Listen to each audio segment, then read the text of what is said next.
and to return to the Lone Star State on Monday.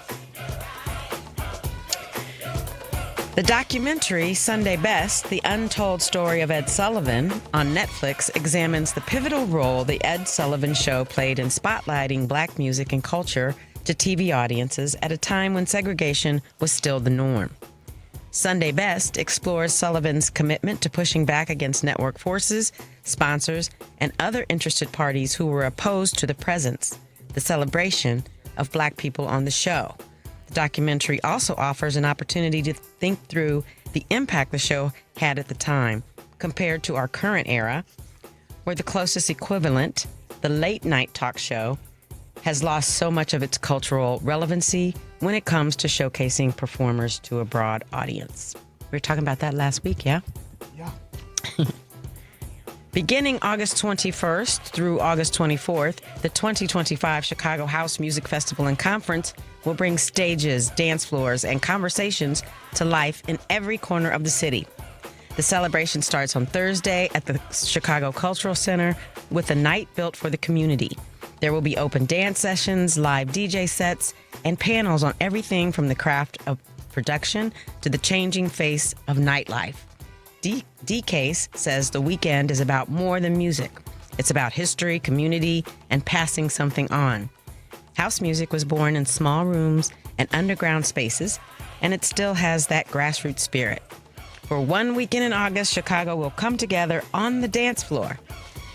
For the full schedule and updates, visit chicagohousemusicfestival.us.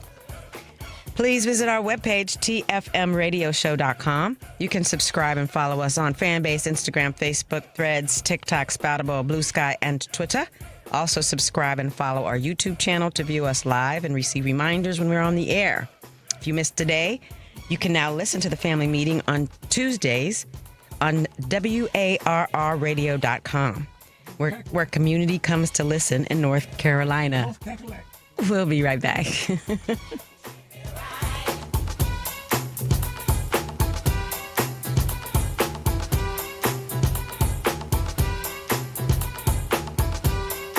Hey, Family Meeting cousins. As you know, we've created a Patreon Family Meeting subscription and membership page to include you great listeners in our effort and give you a chance to very economically promote your business, organization, or local event. You can contribute as little as $5 per month to get your message out and support the Family Meeting as a viable voice. We know you appreciate our permanent interest dialogue, get up and dance playlist, and our great guests who stop by. So become a cousin and go to our website, tfmradioshow.com, and click the link.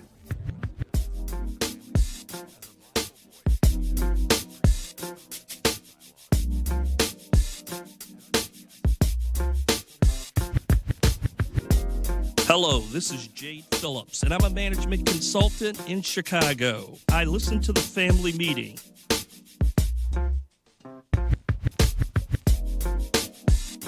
This is Gloria Castillo, President and CEO of Chicago United. Join us on the World Wide Web at chicago-united.org. I listen to Family Meeting. Welcome to the worldwide headquarters of the Family Meeting. Excuse me, it's Family Meeting time, y'all. I'm your boy E, fresh off of a trip to North New Orleans. Hey. Did I say North? that tells you how tired I am from that trip. Worn out. Grab your phones. Find us on social media. Like, subscribe, and follow us on YouTube, Facebook, Twitter, Instagram, and every place else Michelle directed you to. Adding by the day. Adding by the day. Are we? You are. I hadn't heard about that. Also, be sure to visit our webpage. That's tfmradioshow.com. tfmradioshow.com. You'll find archived broadcasts, our music playlist, and a link to the live video of the broadcast right there, right now. tfmradioshow.com. No, so I think Bobby Longstroke's a pirate now. I know. Look at it, poor baby. Oh. Dickie Mo. Stop. Shiver me timbers. Aye, matey. Aye, mate. Off with his head. He's still cute, though. But you know, he could have a porn movie with pirates, right? No. He could have a porn Come movie on now, already? with pirates. Can you imagine? Have you ever seen a porn with pirates? No. No. Okay. Well, there you go. You're the Doesn't mean that they don't exist. You're the aficionado in I used to be. TMI. Thank you for that. And the space shuttle cockpit controlling everything is the pirate himself, Bobby Longstroke. Ooh, Bobby. Hey, man, while you're visiting that webpage, tfmradioshow.com, make sure you mash the button, excuse me, and become a patron. For as little as $5 a month. That's how we stay on the air, because of you. Do we have phones? We have phones? No. So I'd give you the number, but it wouldn't do you any good. That's the reason we're here today, is because the raggedy ass rust bucket is the raggedy ass rust bucket. Hey, did you guys have storms here? Yeah. Was it pretty bad? Yeah.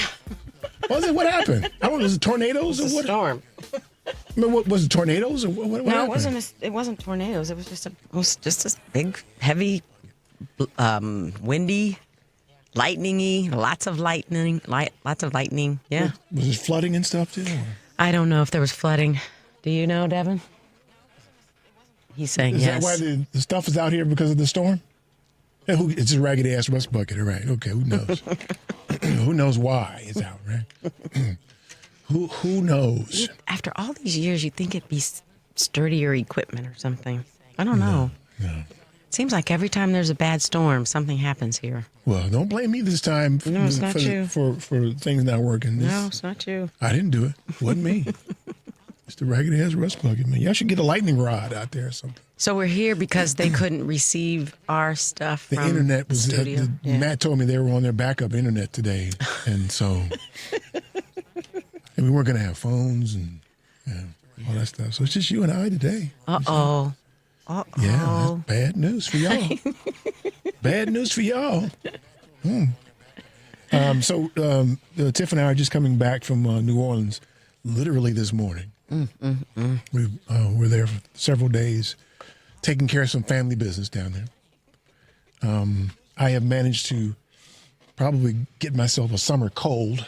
Oh, my goodness. That's the worst. Because it was like 155 damn degrees down there. Hot. That's New Orleans. And I'm moving boxes and stuff like that and going, you're in the heat and then you're in the cold and you're back in the heat. That's what gives you a cold. That's what gives you a cold. Mm-hmm. Okay. That's what makes you sick. It is. Okay. Well, I'll take your word for it. But, I guess that's why I'm fighting off a cold now. That's exactly. And I messed around yesterday and was working so hard on what I was doing. Didn't drink any water, didn't eat. Yeah. Oh. Terrible. You didn't even eat? No, terrible headache. You had no liquids? None. You should always carry a bottle of water with you. All right, Mrs. Obvious. If it was obvious, you would have done it. I mean, you're busy. You're doing stuff. Trying to get it done. Well, next time when you fall out. I don't like the bass in your voice. That's what I don't like. I'm the one walking around with this terrible headache now. I ain't got to be taught what to do about this thing. Man. I'm just saying, man. So, it was hot, man. It was plenty hot. Yeah. We didn't have no storm. It rained one day, I think. And one day we were in Walmart, it rained. But otherwise, it was cool. It's New Orleans. This is a place we went to that we've discovered was one of our favorite places now, called Two Chicks. Two Chicks? Two Chicks. Restaurant? It's a little restaurant right around the corner from the hotel we were staying in. And bomb omelet. Fresh squeezed orange juice. What? Nice. I like fresh squeezed. I like pulpy, fresh squeezed orange juice. Yeah. Who doesn't? Lemonade too? Nobody in my house does, because every time we get orange juice, it never has pulp in it. If Tiffany made it, though, it would have What? pulp in it. What? It's like that gravy. Yeah, no, that's not gonna. So the thing is I like pulpy orange juice, and nobody else does, so we don't have pulpy orange juice. That's how that works. Yeah. What are you gonna do? But we had the bomb omelet done. The last omelet I had, I think it was yesterday, I had put in chicken and crab in that boy. Girl, shut up. Girl, shut up. What? Yeah. Chicken and crab. Crab, yeah. It was a build your own omelet thing. I figured that, yeah. Man. What kind of veggies did we put in there? We put green peppers and mushrooms. Any spinach? Spinach. Spinach in there Nice, too. Yeah. nice. A little salsa. Oh, yummy. You don't know nothing about that. I do too. You Probably don't know more than you. what I mean. I don't think so. Working your little neck and stuff. So, the good thing is like, as much as I've been to New Orleans, and it's not a lot, but it's enough where I should be familiar. It's one of the cities I've never grown familiar with in terms of its geography. And whenever I'm in New Orleans, I really don't know which direction I'm headed. I'm just following, GPS. I kind of learned from moving around this time where I was in New Orleans. It's not that hard, but I mean. Well, thanks for calling me stupid. No. I'm saying it's not that. I mean, I could. You're stupid. I right? I can't find my way out of a paper bag, so I'm not saying that about you. sound like it. Sound a little bit like it. But. No, I wasn't saying it like that. So you know your way around New Orleans? If you would have let me finish my statement. Well, I was a little shocked to me and called stupid. I wasn't calling you stupid. Oh, it's easy. I would never call you stupid. That's the farthest thing from the truth. Not out loud, you wouldn't. It's not true. There's nothing true about it. It wouldn't even cross my mind to call you stupid. But you just did, say. though. It's like, I did not. I said, I never know where I'm going. You said, what's easy, though? That's saying and you're then stupid. you didn't let me finish. Oh, my Lord, have mercy. Go ahead and finish then. I can't remember now. Oh, my God. Oh, my God. Got me all worked up. I don't know what the heck. Why are you working up? Because you were accusing me of saying something about Okay, you that wasn't true. Whatever. No, you're not. Okay, because what? we gonna fight today because you're fatigued. I ain't in the mood, man. I'm in a killing mood. You kidding? We can end this quickly. Okay, let's do it. I'm just saying. I'll give you a good run for your money. One of them I'll moves, lose, man. but it's not gonna be quick. I got a throbbing headache, man. You kidding? I ain't got time for that, man. So your boy sent the troops into Washington, I see, this week. It still strikes me, man. It still strikes me that people act surprised. Well, why would you act surprised about that? That's what they voted for. They voted for that. The mere fact that people are still in denial about the fact that this is racially based, I don't know what else we can say. That's a denial of the history of this country. It's continuing. Contribution to the fairy tale of what Yeah. the country really is. But if you recall, this is, again, it's not new. I say that all the time. Starting to become tired of myself saying it all the time. It's not new. It is retribution. They're exacting revenge on people who they feel has wronged them. The South did that after Lincoln was killed, and his predecessor took over, who was a certified Klansman. You got to ask yourself, why would he pick a Klansman as a running mate to start with? The guy that's the great savior, the great emancipator. Why would he pick a Klansman as his running mate? That kind of tells you, that kind of fills in the blank on what the real story is on Abraham Lincoln, the so-called one of the best presidents in the country's history. And so his predecessor, and I don't even like saying his name, his predecessor decided that that we're going to have retribution. We're going to reverse all this to the extent we can. We're going to reverse all this. We're going to welcome in the insurrectionists to the country to govern. We're going to withdraw all the troops down there that are protecting the people, and let them go about the business of harming people however they see fit. Jim Crow was not long after that, and we spent, 90 years under Jim Crow? 90 years? My father-in-law and mother-in-law are north of 90. I shouldn't say my mother-in-law's age. North of 90. That's a long time. Arguably 2 generations to live under Jim Crow laws. in walking down the street in New Orleans, there were several occasions where I came face to face with white people. And I thought to myself, I would have to get my dumb ass in the street to get out of their way at some point in this country's history. Mm-hmm. Yeah, my father would talk about how they would ride their horses into the city. And if they wanted to go to the movies, you know, they had to go to the colored section upstairs. So it wasn't that long ago. No, and there are people alive now who enacted that, endorsed that. Mm-hmm. And I suspect to a degree still believe in that. Want us to go back to it, apparently. Absolutely. Feels like it. And you got to ask yourself, and I know that in past years I've asked this, when do you ever get tired of just being that way? When do you just get tired You of mean that? being hateful? See, I don't know if I would attach the word hateful to it. I mean, I think it's in that vein. Mm. But it's more, I think the larger term is exclusionary. It's selfish. It's like right now. A lot of this, I always say that there really are, I think, easy solutions to some of the problems that the country faces. And no one's willing to deliver fiscal violence in a way that would change all of this.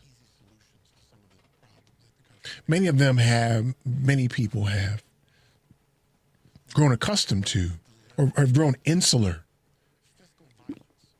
Like, imagine if the NFL's 75% black? Mm-hmm. What if all the black players said, nope. That's what I'm talking about. Until you get your ass out of D.C., ain't none of us playing. Yep. I saw a meme on, I think it was Instagram, that talked about what would happen if all the black men stopped playing basketball in the NBA. You'd have a game where the Celtics beat the Bulls 15-17 in overtime.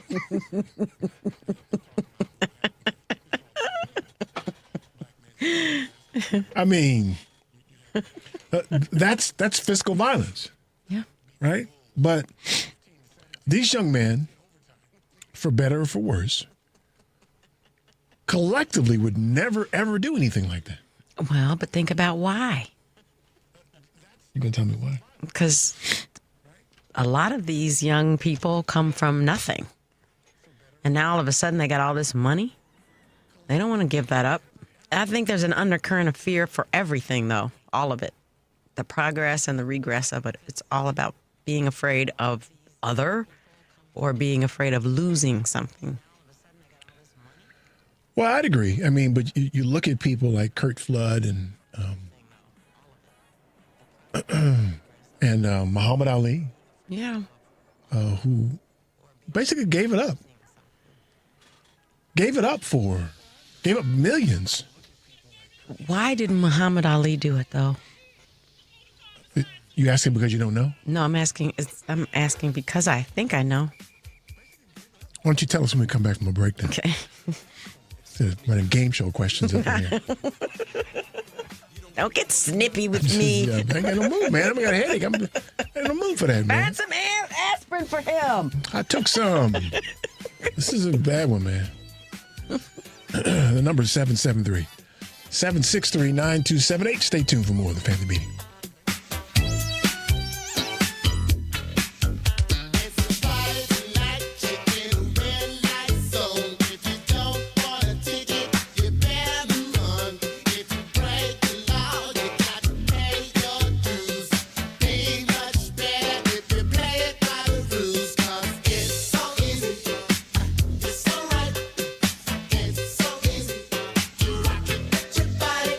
Hi, my name is Constance Means, and I'd like you to keep listening to the Family Meeting.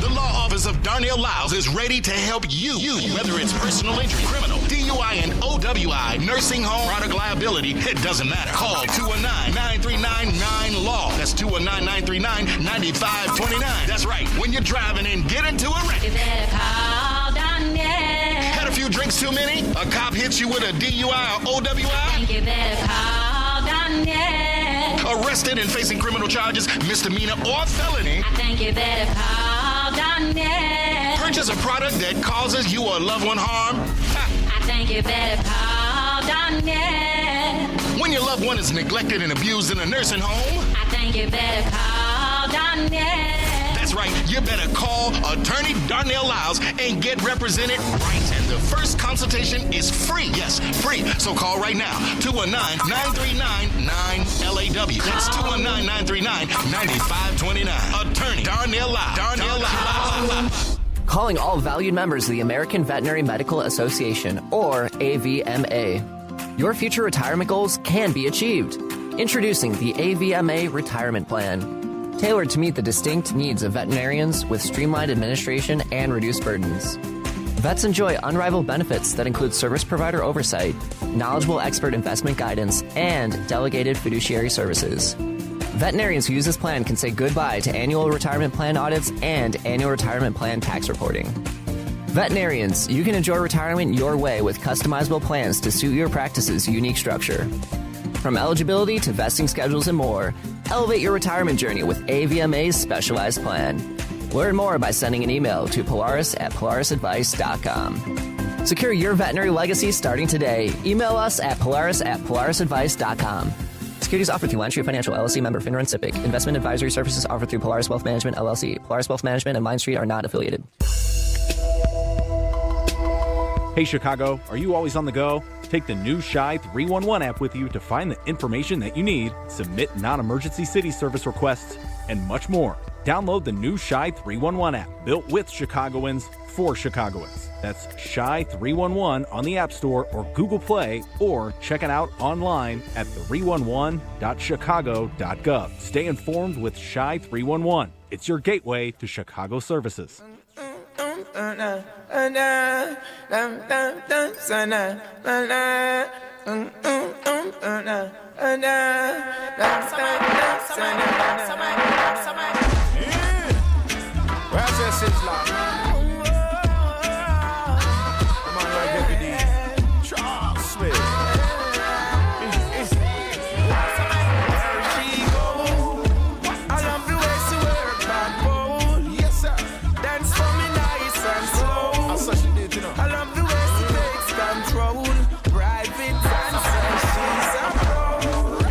Good at what she does, that's her flow. That's how she flow, man. She love to take off her clothes. She dancing, and that's okay, I suppose. Private dancing, there she goes. Every Friday round living, at the club she's dancing. The way she move is like she romancing. Enough people coming to watch her turn and spin. It's like the breeze blowing. This is Miss Lady B from Dance Factory Radio. Welcome back to the family meeting. Well, I can't say the number, can I? That's what I usually do. I say the number now, but it wouldn't do you any good. Raggedy ass. This phone's this phone doing hello. Can you hear me now? Phones don't work, y'all. So if you're anxious to call in, listen. My headphones have a... Huh? My headphones have a short in them. Go ahead. Oh, do they? Yeah. There's another set over here. You want to try these? So there's another way to communicate with us, though, because Michelle watches this actively. You can go on YouTube. Yes. Yeah. You can ask us questions from there. Well, I don't know when they want to ask us questions. They do all the time. Why would they ask us questions? Because they're looking at the show. Why ask us questions, though? Like we know answers. I mean, they're asking questions and responding to the conversation. Do you not look at the thread at all? Not really. This place is a little bit uncomfortable, isn't it? It's just strange. Yeah. We haven't been here in so long. I know, our little studio. You know, we got a little groove going on over there. Yeah, our little studio is like... Yeah. We a hot mess today, y'all.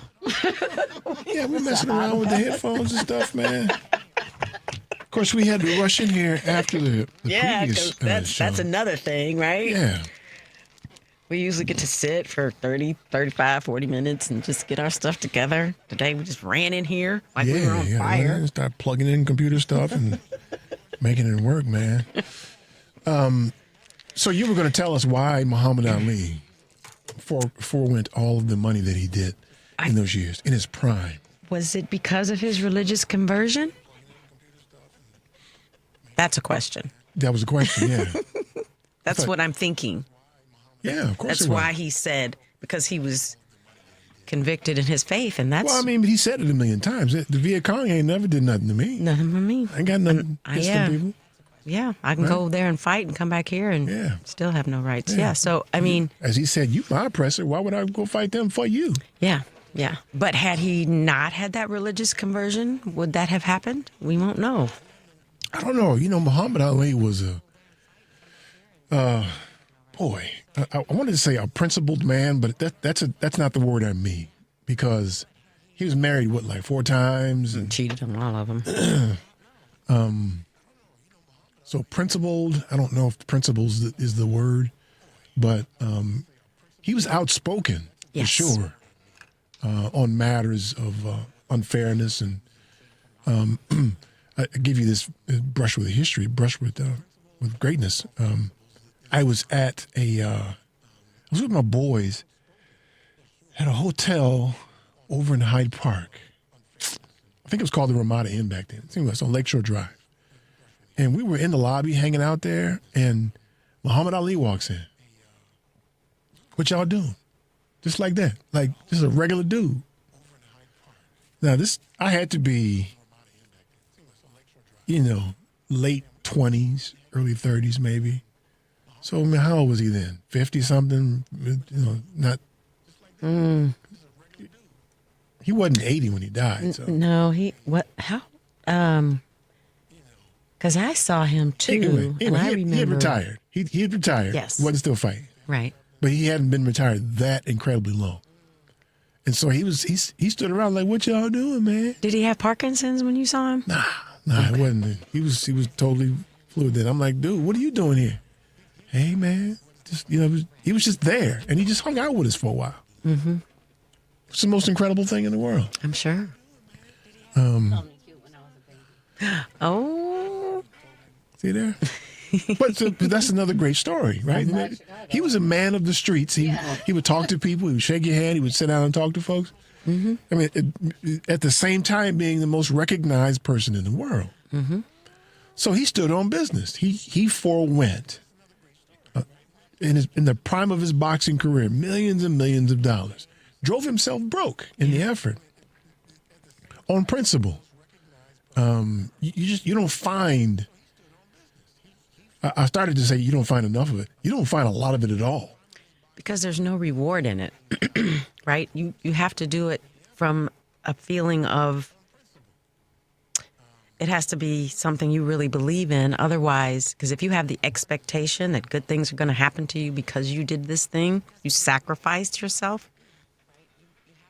So we were in New Orleans, and I'd like to believe, and I don't give myself credit for being staunch in that regard, but I don't do business with people who won't do business with us. Mm-hmm.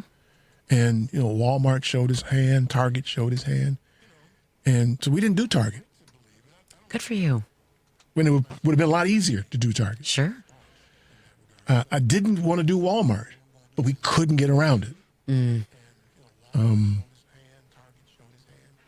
And we did dollars, one of the dollar stores. Mm. Yeah, which is another one. The Dollar Tree in New Orleans, man, it's a dump. Really? Oh my God. Floors was messy, man. Boxes everywhere, shelves empty, stuff all in disarray. Come on, man. So I like to think that I'm a principled guy. I made it a point this time that we were going to stay in a Black-owned hotel. Mm. Nopsy. Nopsy, right? Spell that for me. Nopsi. Okay. Nopsy. Black-owned hotel in New Orleans. Stay there. It's actually fantastic. It's an amazing, I think it would easily fit in the category of luxurious. Nice. in New Orleans. Now, you just did a Google search? For black-owned hotels? Uh-huh. Yeah. Okay. Yeah. And I do it all the time. Do you read the ratings? Sometimes. But that ain't my point, though. I'm willing to take lumps. Yeah, I mean, I'm just asking how you picked it, I guess. It seemed like it was located in the right. I actually picked it because the reviews seemed to indicate that there was plenty of street parking around there. Okay. Everywhere else, you got to pay $40 or $50 a day to park. Yeah. It turned out not to be the case, and it was walking distance to, is it French Quarter or Bourbon Street? Is that the same thing? Same thing. So we walked down to Bourbon Street. We walked down to what's the place with the biscuits? Cafe Du Monde. With the beignets? The biscuits, right? The beignets.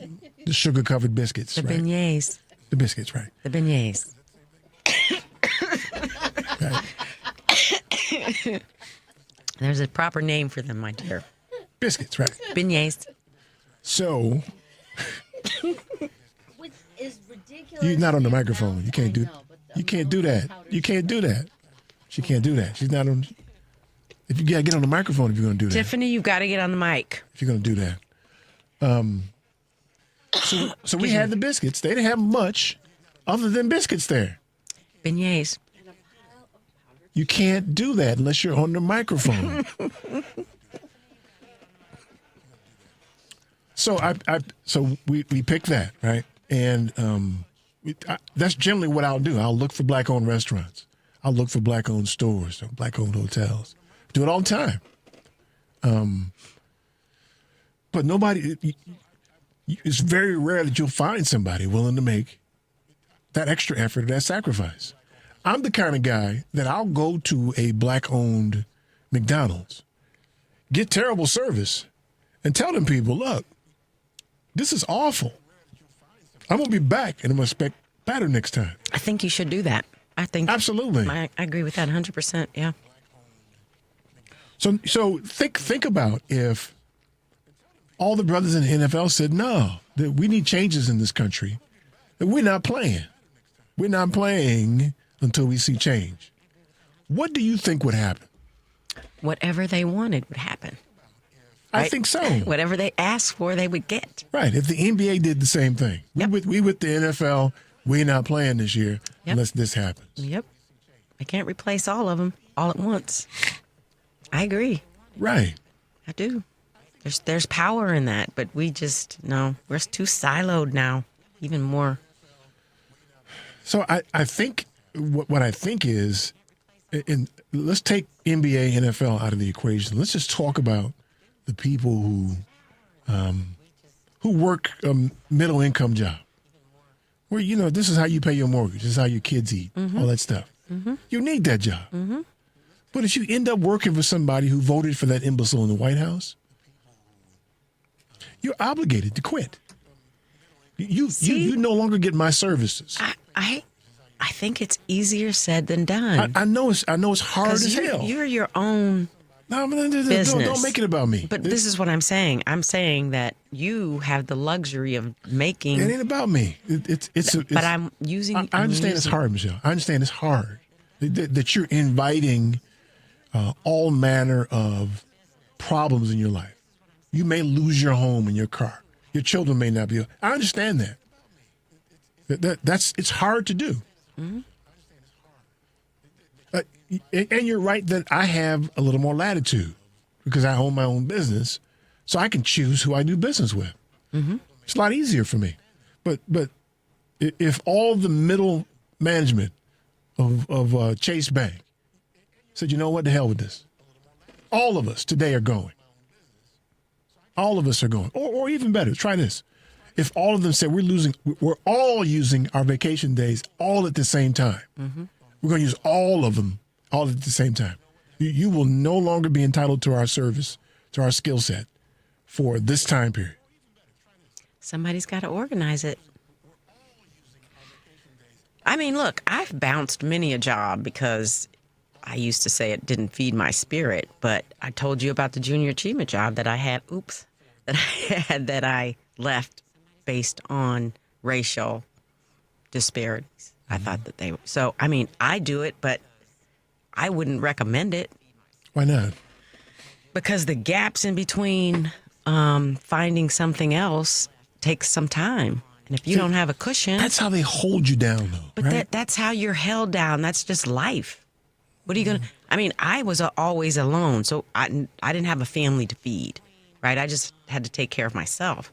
But if you're married and you have kids and Yeah, but the pets, magic is in if we all do it. I agree. If it's just you as an individual, then, yeah, it's not as impactful. We ain't going to miss Michelle today. We'll find somebody else. Right. But remember the story. I tried to get those young people to leave with me. And they were like, no, because I told them exactly what you're saying. If we all go in there together, this treatment will stop. And they were like, no, can't do it. I was gone 2 days later. It's just hard. And they were young. They should have been like, yeah, let's go. Okay, so you just said the magic word. It's hard. People don't like doing hard stuff like they used to. When I look back at the Montgomery bus boycott, then people walked for, what, a year? They walked for a year. Yeah, but they still had a home that they could go to. Barely. If you quit your job. No, barely, because many of them got fired for participating in the boycott. I would say that I understand it then, and I understand it now. I understand why people aren't. Do you understand it, though? I do. Tell me because I don't understand it. I don't understand why. Because if you can't keep food on the table and your lights on, what are you winning? What are you gaining? When you talk about this, Michelle, you seem to be talking about it as how it impacts an individual. Right? Yeah. But if everybody did it, then you're not really worried about food on your table. You're 100% right, but who's going to get everybody to do it is the question. I think you should. I do think you should. I think you should organize blackouts. I think that's what you should do. Okay.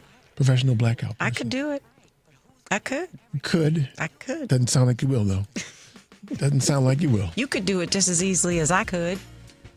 Probably. No, probably you could. Probably. I mean, I don't see it as hard. I don't see it as hard.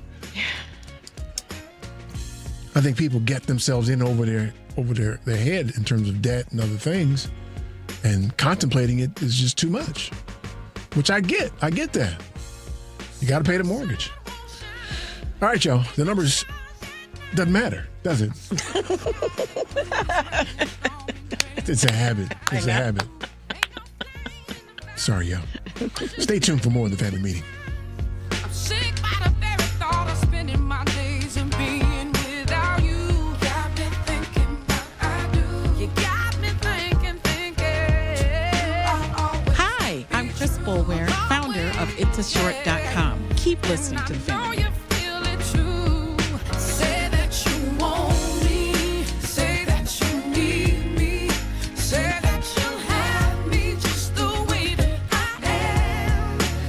Do you own a business in Illinois? Are you aware of the new retirement plan requirement that could impact your business? Listen up, this is crucial information you don't want to miss. If you're a business with at least 5 employees and have been operating for 2 years or more, Illinois law now mandates that you provide a retirement plan. But don't worry, we've got you covered. Polaris Wealth Management can be your professional partner in navigating this new landscape. We specialize in helping businesses just like yours establish affordable retirement plans that meet your needs and keep you compliant. You may avoid penalties as high as $500 per employee by acting now. Our team of seasoned professionals will guide you through the process step by step, making it easy for you to set up a 401k, a simple IRA, or another qualified retirement plan. Visit our website at polarisadvice.com for more information or shoot us an email at polarisadvice.com. We're here to help you provide your employees with the retirement benefits they deserve while safeguarding your business from potential fines. Don't let these changes catch you off guard. Contact Polaris Wealth Management today, and let's work together to build a better retirement future for your employees and your business. Visit polarisadvice.com or email us at polaris@polarisadvice.com. Securities offered through Lion Street Financial LLC, member FINRA and SIPC. Investment advisory services offered through Polaris Wealth Management LLC. Polaris Wealth Management and Lion Street are not affiliated. Do you have a pain that won't cease? A health issue that's not getting better? It may be time you visited Health on Earth Wellness Centers. With over 20 years experience, 4 Chicagoland locations, and patients that range from 2 months old to 93, Health on Earth Wellness Centers are fully prepared to meet all your chiropractic needs. We have state-of-the-art facilities in Crestwood, Tinley Park, the South Loop, and Naperville. Don't let being healthy be your last resort. Make it your first choice. Make an appointment today at healthonearth.org. That's healthonearth.org. Itsashort.com. The website is itsashort.com, spelled ITSASHORT.com. We are the best designation on the internet for award-winning short film, video, and web series. Artists are from all over the world. They are award-winning from various festivals, but you can find us at info@itsashort.com, customer care at itsashort.com, and we'll get back to you straight away.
This is Maiti Singstack Rice, author of The Chicago Defender at singstack.com, SENGSTACKE, and you are listening to The Family Meeting. Yeah, y'all. So, okay, so go ahead and say what you were saying about being more siloed and divided. Well, Mr. Travel for Nuttin on our YouTube channel says, How can we be siloed when the internet connects us more than ever? Right. That's a good point. And it's a great point, and I don't think that that's not true. I think that is true. However, I think it's the great equalizer, but it's also the great divider, because you can do everything from your home and not interact with anybody. And I think that that's the danger. I was saying, I walk down the street, nobody's looking at each other. Nobody's having any casual conversations. Everybody's looking down. They're on their phone. And when I moved here over 20 years ago, I could have really nice, interesting, casual conversations with people just walking down the street or sitting on the bus. So you mean physically interact with people? Physically, like face to face. And I think genuinely, because you can get on your phone or your laptop or whatever, and you can cuss somebody out in a horrible way and go about your business, and you don't even have to care about it. You can do that in person, too. Not really, because those people that do all that crazy stuff online are afraid to do it to your face. That's why they do it on their computer. But isn't that really the point? You can be your authentic self and not fear physically being harmed by doing it in person. Well, I think you need to take a look at yourself if the things that you're wanting to say and do might cause you physical harm. Okay, so let's it depends on who you're talking about, right? So let's say that they're live streaming a Klan rally on Facebook, and I decide to chime in, and I offer what they would consider to be hate speech about who they are. Should I be worried about what I'm saying to those people? Why are you on that page? That's not the point. I'm just saying, is that considered hate speech? Should I be worried about my sentiment about them gathering to do whatever the hell they do? Well, they're a hate group. Okay, should I be worried about what I say or how I feel about what they're doing? What do you mean, should you be worried about it? I'm going back to what you just said, which is you should be. I see. Right. So it depends on who you're aiming yourself at. The thing I hate the most, and you know this, is I hate that people run from social media. Oh, I'm getting off now. There's too much craziness out there. Right? Well, it's crazy because you allow the crazy to exist and it's absent you. It's absent you. I So think it if you were breeds there, craziness. I think that if people who are sane are active, are really active, then you change the discourse. But instead, they run. Look. The last 4 to 5 years is it's people quitting. Right? All the politicians who have stood up to what is really wrong, they all quit. Well, they quit, then they stood up. Right. Kind of. But they're running for the hills. They're quitting instead of just staying there and fighting the fight. That's the same thing that's happening on social media. As people are leaving, they're not staying and fighting the fight. It is a great equalizer, like you said, right? It can be divisive as well. But I think that the discourse that needs to happen is just divisive all by itself, whether you do it on social media or not. It's divisive. But if you're not having it, if you don't have the people on there who have some damn sense, who have a perspective that isn't about plundering and selfishness and the sentiments about certain groups of people that are just wrong. If you don't have the counteractive voice, then they just get to exist and grow. I think, though, that social media allows you to stay in that disposition, meaning I can stay hateful and mean and angry.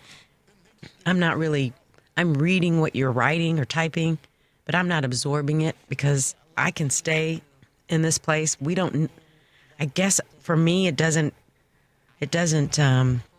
prove itself to be a place for you to have honest discourse. I think some conversations are just so hateful that there's no reason to even have them. See, yes, but I think that it's no different than anywhere else where you can have discourse that is not useful.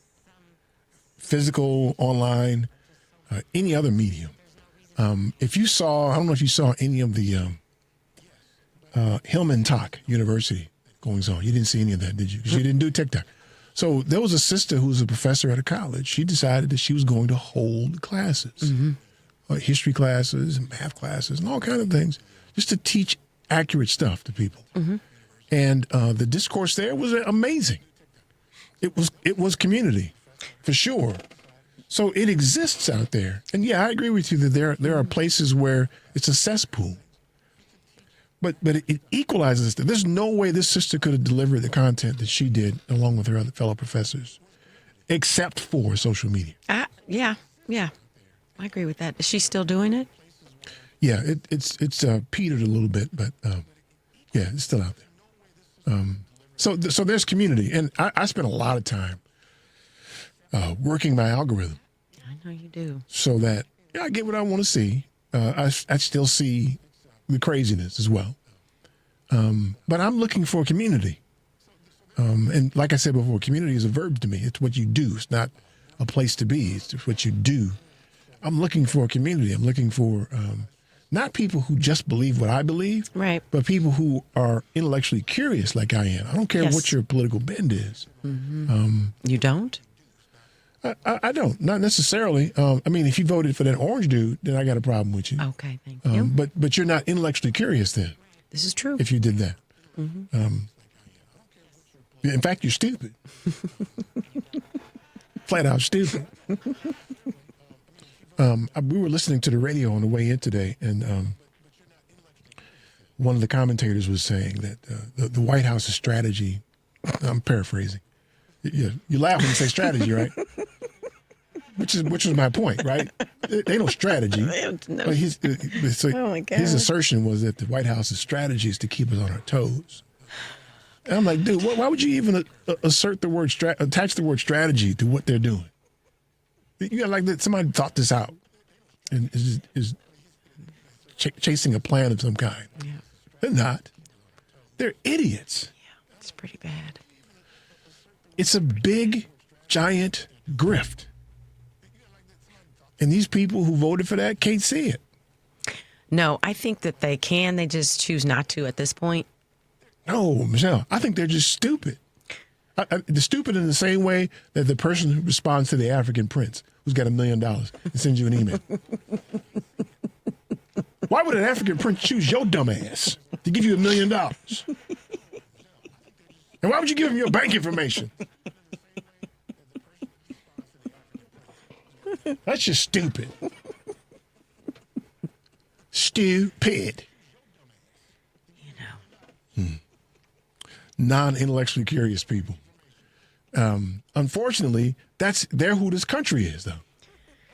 It's bad. It's all bad. That's what I say every day. It's bad. It's all bad. It's the history of this country. It's how it's always been. I'm just saying, man. Your boy, the predecessor to Lincoln, he shut down the Freedmen's Bureau. Shut that down. So in the same way, your boy is shutting down the Department of Ed. I mean, this ain't new. Ain't nothing about it new. I know, but it's going to take, you know how many years it's going to take to unravel all this crap that they've just done in 6 months? Same amount of time as it took to unravel Lincoln's predecessor. Yeah, I always 90 years feel for the I don't want to call people victims, but the people who are in the wake of all of this damage, who are left in the wake of it. Those are the people my heart goes out to. Because they didn't ask for it. We didn't ask for it. I don't know why I'm saying they. We're kind of built for this, though. Doesn't make it right. Doesn't make it any better. Doesn't make it any easier. Just because we know how. I mean, I think to a degree, some of us have lost out or forgotten that we're built for this. I do. I think people have forgotten that. I think they, it doesn't matter what they do. I mean, it does to a degree. Some of it impacts you when you still have to go to the grocery store and see the higher prices. Those things impact you.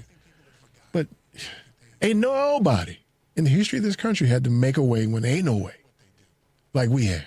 I know. And to a large degree, you forgot it. So if you think it affects you, yeah, I guess it does. It does. I mean, I shouldn't say I guess. It does. It does affect you. Your gas prices are higher. Your grocery prices are higher. Other things are coming down the pike. Your ability to pay for college is higher. All that's true. Definitely true. But we made a way out of no way. Okay, but that still doesn't make it right. What's happening, just because we have made a way and we are resilient and we, know how to get through the dark to get to the dawn, doesn't mean it's okay that we have to do it. No, that's right. But I think there's a silver lining for me. It forces community. It forces people to make community. It's not like it is. It's not like it was in the 60s during the civil rights movement. It's different now. It's exactly like it was. It's even better now because we can communicate. I think as a community, we are divided. No, we're more divided than we ever were. Okay. Remember, there were a lot of people. Remember, okay, Dr. King was not the keynote speaker for the March on Washington. Yes. But they would have you believe that. Yes. And you know why he wasn't the keynote speaker? Why? Because they didn't like him. Okay. I'm talking about your people. Okay. Didn't like him. So we were divided back then. Well, there was the thing about Malcolm and Martin, right? You were either on, as you call them, Brother Minister's side, or you were on Martin's side. Right. So, yes, we were divided. But my point is that the Prince of Peace, the person who is revered, has streets named after him all over the country now, was hated by the very people who in 1964 organized that march. They didn't even make him a keynote speaker.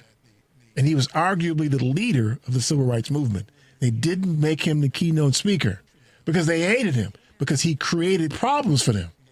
Because he was asking too many questions. He was demanding too many things. So if that ain't divided, he was the most hated man in the country at the time. Yes, but I think that there are more choices and opportunities for people that make them selfish. I agree with you, but your point is that we're more divided now. I argue we're not. I'm going to stand on my. Well, that's because you don't know nothing. That's why. I fear judgment. If you want to know the truth, you don't know nothing. Oh, so we're going to do that. Yeah, we did it already. All right, Michelle has news for y'all. Stay tuned for more of the family meeting.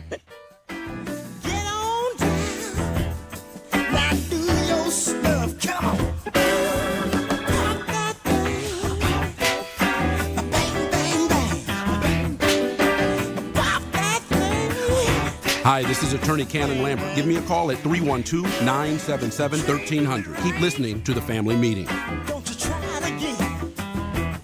Polaris is introducing a way for you to get empowering financial advice. Save and plan.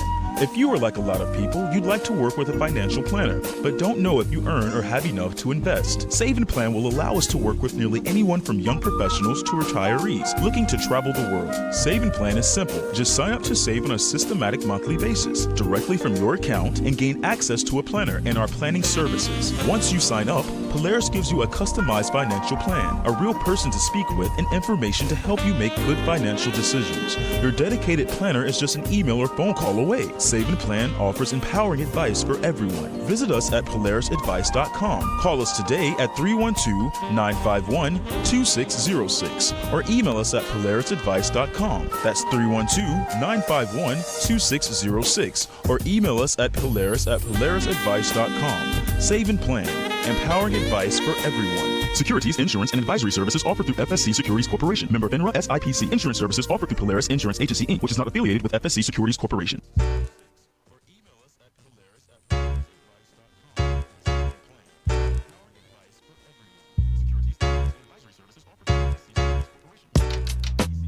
This is Miss Lady B, La Boricua. Now it's time for the family meeting news. Welcome back. This is Yes. This is Michelle Peltier. Here's more of what we were following on the family meeting. A Southside agricultural hub where young people grow food, cook healthy dishes, and supply fresh produce for neighbors was one of 4 projects awarded a Neighborhood Opportunity Fund grant on Thursday. The Gary Comer Youth Center Food Sovereignty Hub will receive $250,000 through the grant program. The hub will help expand existing urban agriculture program at Gary Comer Youth Center. The campus boasts the largest youth-run farm in the city, with over 160 young people working each year to maintain the 1.75-acre farm, 6,000 square foot rooftop garden, and hydroponic lab. Students who work in the hub's newly designed commercial space can flex their entrepreneurial skills and witness the importance of their hard work as they help operate the hub's market. The campus will extend the farmers market season by 2 months once the hub is open. Getting ready to talk about your girl. Attorney General Letitia James sued Early Warning Services in New York State Court, alleging that the company, which is owned by a group of U.S. banks, had failed to protect users from fraud by not including critical safety features in Zelle's design. The Consumer Financial Protection Bureau earlier this year dropped a similar case after DT fired the agency's leader and his administration halted nearly all of the Bureau's work, closed its headquarters, and moved to fire many of its workers. In a statement, James's office noted that its suit was filed after the Consumer Financial Protection Bureau abandoned its lawsuit following a change in the federal administration. No one should be left to fend for themselves after falling victim to a scam, James said in a statement. I look forward to getting justice for the New Yorkers who suffered because of Zelle's security failures. She is like the Energizer Bunny, isn't she? She just keep going. I love it. On August 6th, the National Association of Black Bookstores, NAB2, officially launched, becoming the first and only collective solely dedicated to uplifting Black-owned bookstores and booksellers. The nonprofit member-based organization says its mission is to promote literacy, amplify Black voices, and preserve Black culture by increasing the visibility, sustainability, and impact of Black bookstores and booksellers. The vision comes from NAB2 founder and former Sacramento Mayor Kevin Johnson. NAB2 will host virtual and in-person gatherings throughout the year, including at New York's Black Lit Weekend in August and Sacramento Black Book Fair in September. They will attend every regional bookseller conference this fall to sign up new members. Please visit our webpage, tfmradioshow.com. You can subscribe and follow us on Fanbase, Instagram, Facebook, Threads, TikTok, Spoutable, Blue Sky, and Twitter. Also, subscribe and follow us on YouTube, on your YouTube channel to view us live and receive reminders when we're on the air.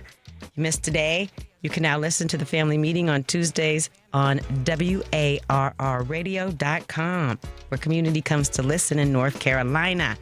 Don't go anywhere. We'll be right back.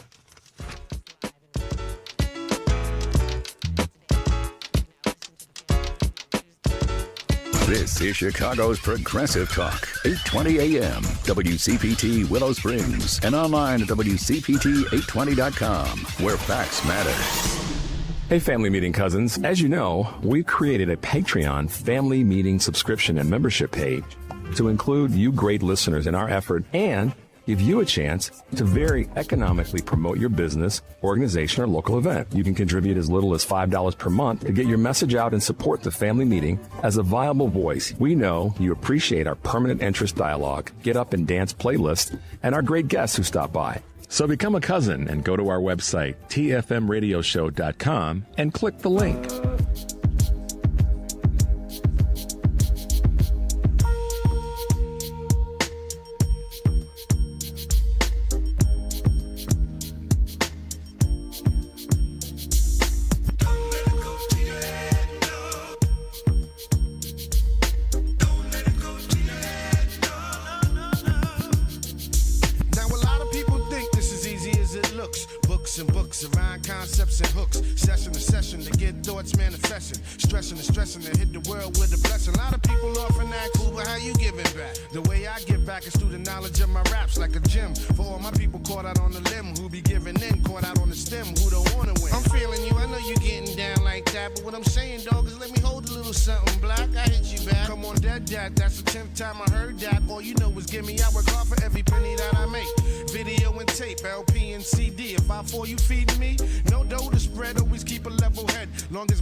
This is Paul Mark Wallace, president of NSYNC Consulting Services.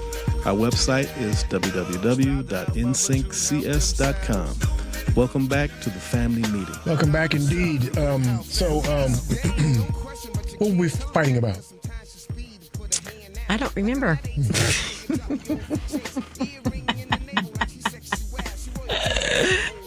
Got a little doodad under the desk here now. What is it? Like a headphone jack under here.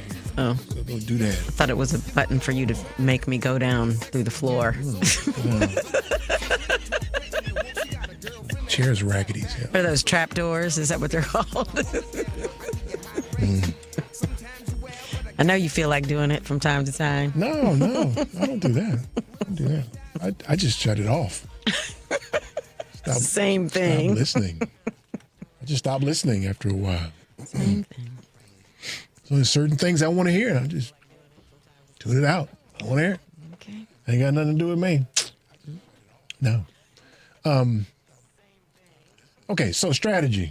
I think that's the critical error that I think that we watch the media make, is to attribute strategy and thought to what we see going on. This is just rank racism.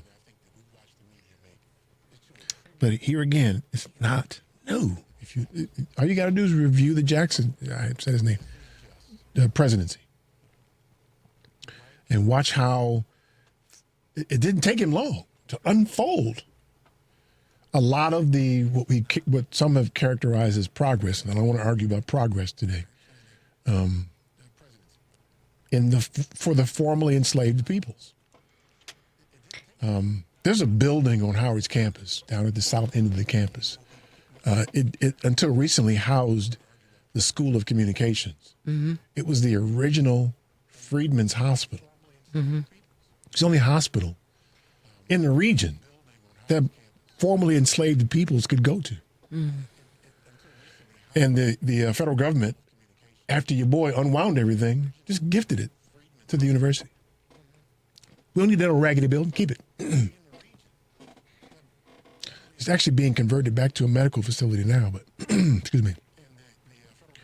But we've seen this before. We've seen agencies shut down. We've seen a police state delivered in different cities. We've seen resources extracted from communities. We've seen it all before, and we know how long it took. We know how long it took to catch up again and overcome it. And we know, and more importantly, we know what we did while it was going on.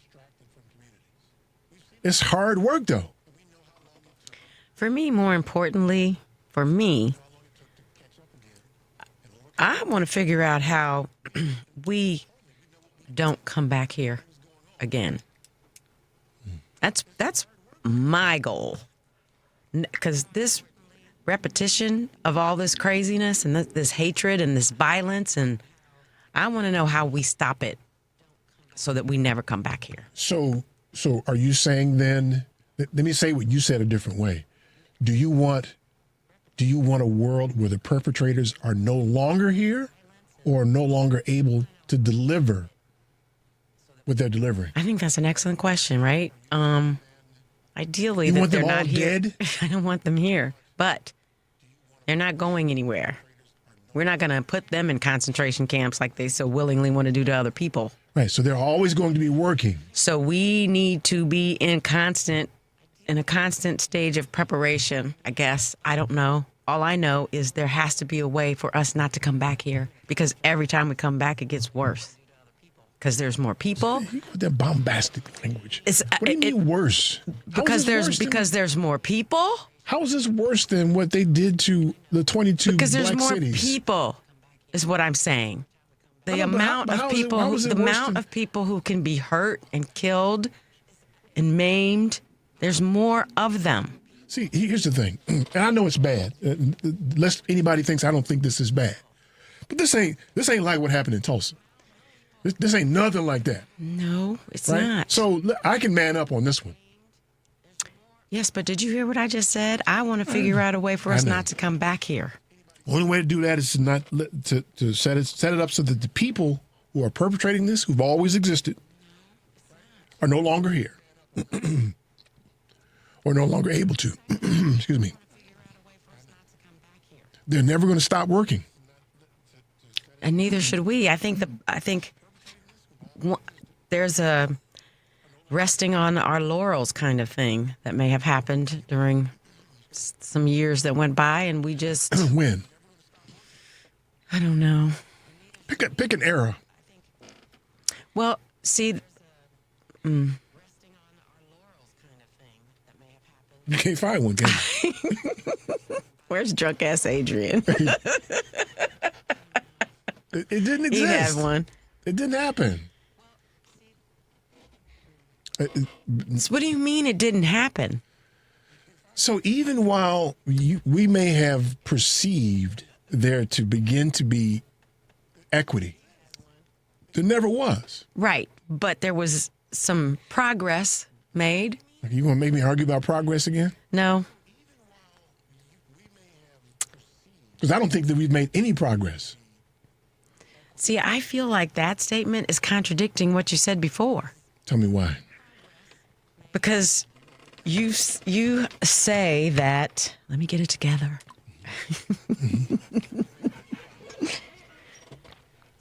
You say that, because you may be saying the same thing now that I'm having to think about it. Is that right? I'm not claiming any moral high ground here, so I know you're not. I'm willing to be wrong. I know you're not. I know you are. I feel like there has been some change. I don't want to use the word that you don't want to use. Use it if you want to.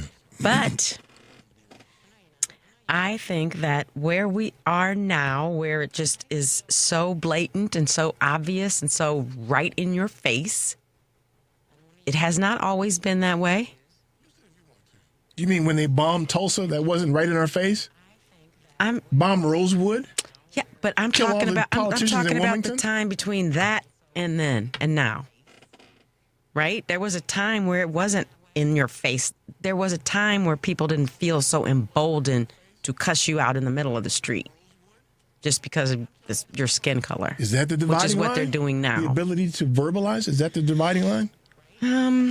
Listen. Okay. Yeah, maybe so, because like these people who are out here screaming and shouting white power and whatever, you're right. They've always been here, right? But there was some shame or something associated or attached to it for some time where they didn't feel so emboldened to be so out with it. There was shame attached to it. There is no shame attached to it now. So, well, I don't think there ever was any shame attached to it. I do. I think the greater good made those people feel shame. No, I don't give these people that sentiment, shame.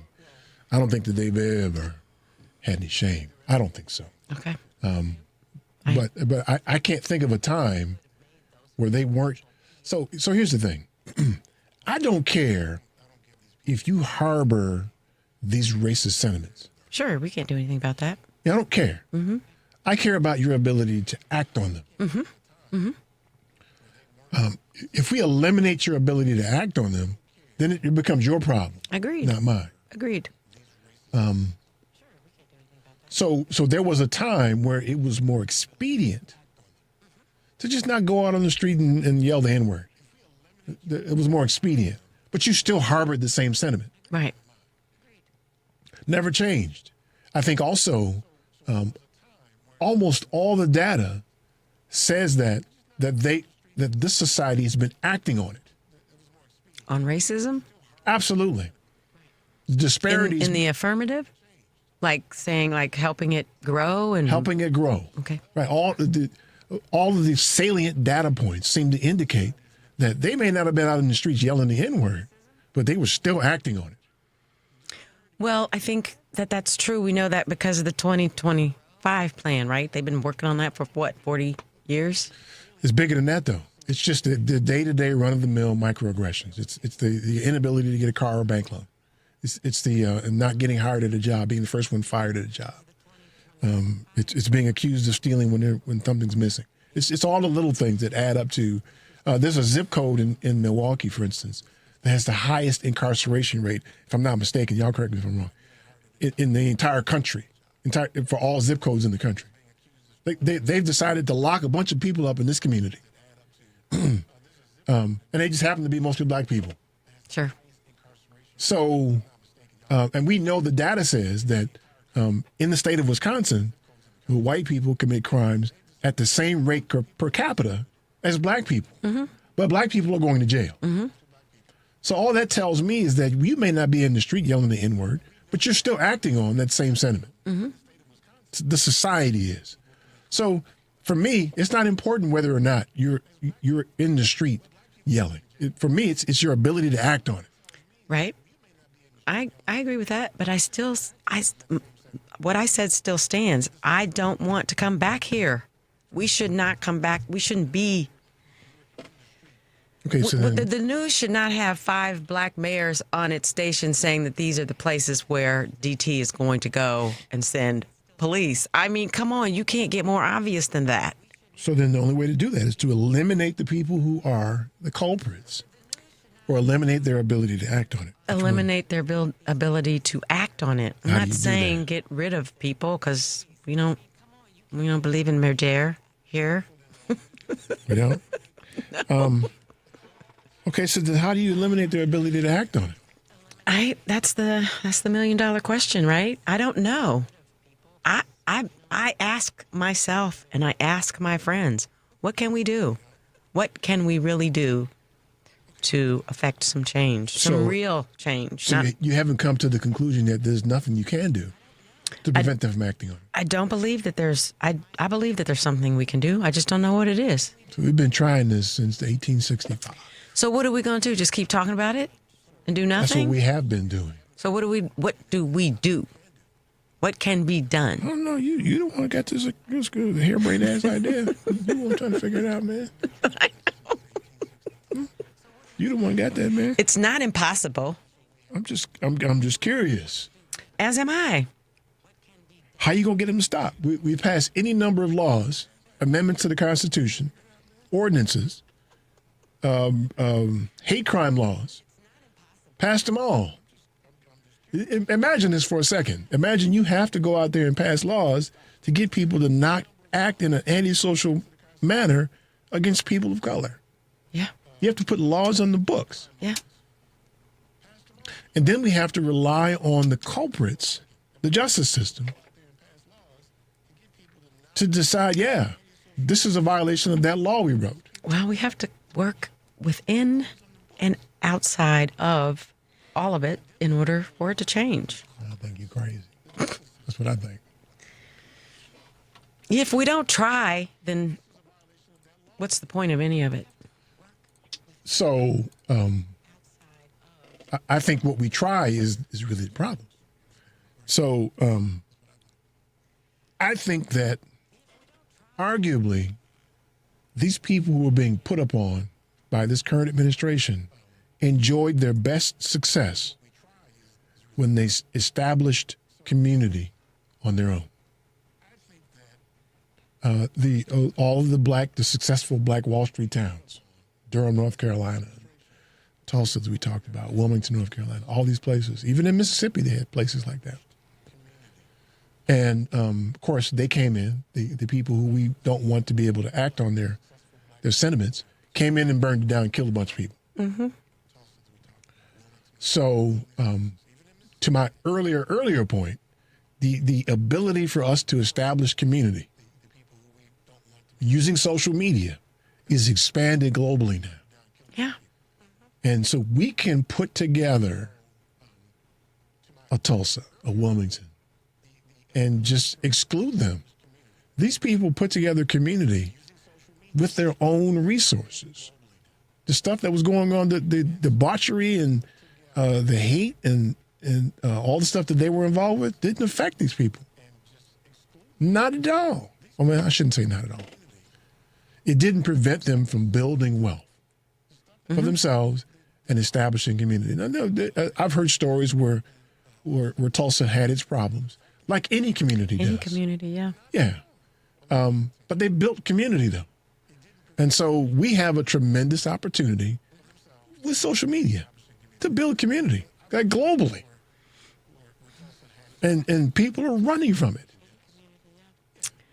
I don't think so. I just think there are so many places that people think that they can go for community. But that's always been the case, though. Well, like you said earlier, social media is helping to bridge that gap, although I do think it's doing both. But, I mean, so start a community. So this Black Project 2025 was a community. It is a community. Okay. How's that going? There's a couple of what's up, brother? What's up, brother? Kind of people that kind of keep it from growing. And then there's the Hillman Talk, which is fantastic, but it establishes educational community, but not necessarily community where resources are being passed amongst ourselves. There's a couple of brothers and sisters out there who are establishing what amounts to a black mall. Yeah, there's about 3 of those, yeah. Yeah, where you can. So if you keep running from social media, you can't find that community. You can't find it as quickly, I should say. You can find it. You got to go out and. I'm not saying run from social media. I'm suggesting that we just don't do social media. I don't think we need to be in spaces with each other. Though. You can't physically be. We have an opportunity to have a global community now. And if you try to do it face to face, you're strictly local. I don't think we can have a global community. I don't think Well, you're a Debbie Downer, aren't you? No, he didn't. He did too. No, you did not. I did too. Call me Debbie Downer. Deborah Downer, yes. Right. All right, y'all. Stay tuned for more of the Family Meeting.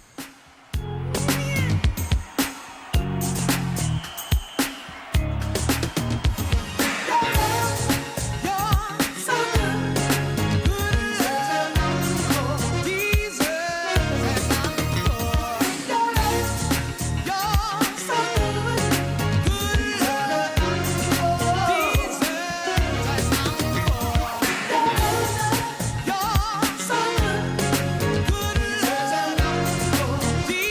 This is Brandon Allen, a.k.a. The Scrub. Keep listening to the Family Meeting.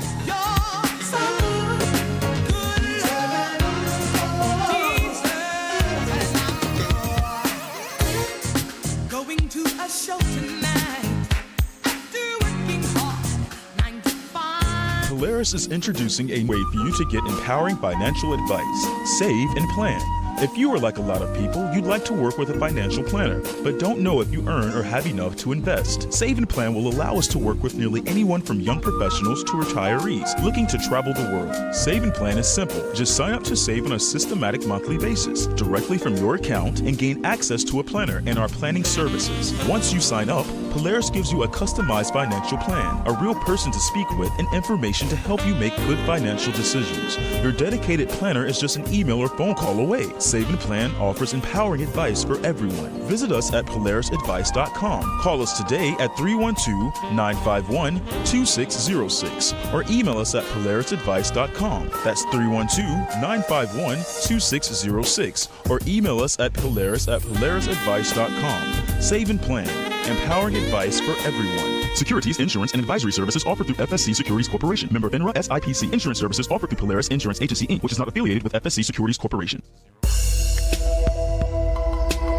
Hey Chicago, are you always on the go? Take the new Shy 311 app with you to find the information that you need, submit non-emergency city service requests, and much more. Download the new Shy 311 app, built with Chicagoans for Chicagoans. That's Shy 311 on the App Store or Google Play, or check it out online at 311.chicago.gov. Stay informed with Shy 311. It's your gateway to Chicago services. Hey, yo, Teddy, you ready? Yep. Hey, yo, Nasty Man, you ready? Oh, yeah. What about you, Crazy Legs? You know I'm sick. Yeah, well, let's put this together. Let all the girls out there know how we want to be done. Now would you mind if I laid you down and let you lovely, made your body sticky with some bumblebee honey, and tickled your fancy with my finger or a feather? Worry not, my lover, the hamster is clever. Now I'd like to hold you and squeeze you tight, but don't turn into an acrobat and flip overnight, cause we could go on if the loving is strong, but I'd really hate to have to write a do me wrong song.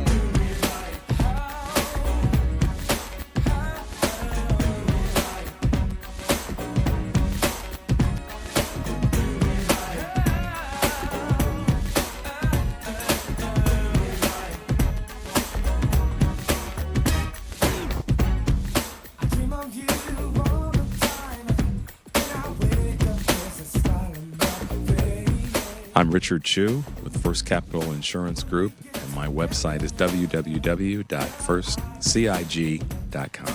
Welcome back to the Family Meeting. It's a black Asian dude. Yes. A fancy weekday host. Views. A fancy weekday host. When do you do your thing on Choose Views? When do you do your thing on Tuesdays? Actually, I've got, every other Tuesday. So this Tuesday is Moments with Michelle. So you have to skip a Tuesday in between? Yes, I do. That's kind of disruptive, isn't it? You lose track? No. I save all my stuff. Okay. This is called Michelle's Views? Moments with Michelle. Moments with Michelle. I know, right? Somehow I missed that. I'm not surprised. Yeah. When you were gone and I was here with Adrian, you didn't hear me then either. Nope. I think you've listened to me one time. The very first time that I was on Choose Views. I'm grateful for that. I don't ever recall hearing you on Choose Views. You did. You called. You were still asleep. I could tell. You had that. I said, what did you do this morning? You only called because I said, call. Oh, you were hosting? Yes. Oh, yeah. That's forgot. Yeah, when you were hosting, I never heard Moments by Michelle. No, you haven't heard that. But that's the only time you listened to me. Because I've hosted many times since then. What kind of music is it like what's the segment like? Is it like a 2-minute joint or what is it? It depends on, I think Richard gauges the flow of our conversation. So sometimes it's maybe 15, but a lot of the times it lasts about 20, 25 minutes till the next news break. When you're on again? Tuesday. This Tuesday. Didn't I say that? You said every other. I don't know when the every other is. I said Tuesday. This Tuesday. This Tuesday. This Tuesday. You gonna make me have the expertise fly. What time? I think this week it's... Do you know? Well, we change it sometimes. What? Sometimes it's 6:30 and sometimes it's 7. How people gonna find you if it's every other day? Because because if you listen to his show, he tells you. He lets his audience know when I'm going to be there. You know, every Thursday night the Cosby Show came on, I knew it. If the Cosby Show came on every other Thursday and the time moved, I wouldn't know when the Cosby Show was coming on. Richard rotates his guests that way, his regulars that way. But if you listen to the show every day, you know. If you listen to his show, you know. I listen to his show, but you understand what I'm saying? But if you listen to the Cosby Show came on every other damn Thursday. My point to you is Richard lays it out Monday. This is who's going to be here Monday, Tuesday, Wednesday, Thursday, like Friday. Y'all organized and He's stuff. very organized. We ain't never did that here. No, we've never done it. Never done it like that. I was talking to my friend today. She goes, "What y'all going to talk about today?" I said, "Girl, you know I don't know." I think he may mention they have production meetings and stuff. Do they? Do they have production meetings? Curly Top? I mean, does Richard have production meetings? He don't know. Yeah, he doesn't know. I'm sure they do. Dickie Moe. Shiver me timbers. I'm sure they do. They've got a whole team of people. He has a team? Well, yeah. Really? Yeah. How about that? It's a real radio show. What? As opposed to this thing, right? Yeah. We playing here. We having fun. Yeah, I suppose so. I suppose. Somehow I'm not offended by that. You shouldn't be. I don't care. It wasn't an insult. It didn't matter I'm to sitting me. right here with you. It wasn't an insult. It doesn't matter to me. I think it's great. I think our show is great. Okay. It is what it is, right? Right. Well, in case y'all didn't know, we don't have the raggedy-ass rust bucket strikes again. We don't have phones today because the raggedy-ass rust bucket doesn't have phones today. So, hello. Because of the hello. Is there even a dial tone? No. Is there a dial tone? You hear nothing? What's it? Hello. No, nothing. Oh my gosh. Nothing. They're really out. Yeah, the phone's out here. How you gonna have a phone? You can't call? That's crazy. And so I'd give you the number, but it wouldn't do you any good. You can call all you'd like. I don't even know what you'd hear when you call. I thought they just upgraded the phone system for So some what? reason. Cans and strings?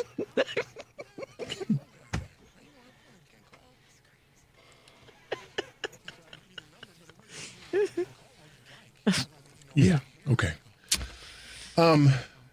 Okay, so we were arguing about community and social media, and you were saying it's worse than it's ever been.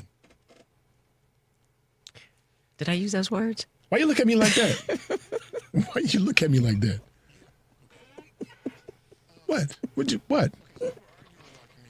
That's what you're asserting, that is worse than it's ever been. Look, what I'm asserting is that I don't want us to come back to this place anymore once we get out of it. That's what we were talking about. Because we are going to get out of it. It's going to change and whatever, but we can't. Let me tell you about history. History informs. Right. And if you're not paying attention to it, what's one of our questions that you asked these last few weeks about history? By teaching false history. I get you. But history informs.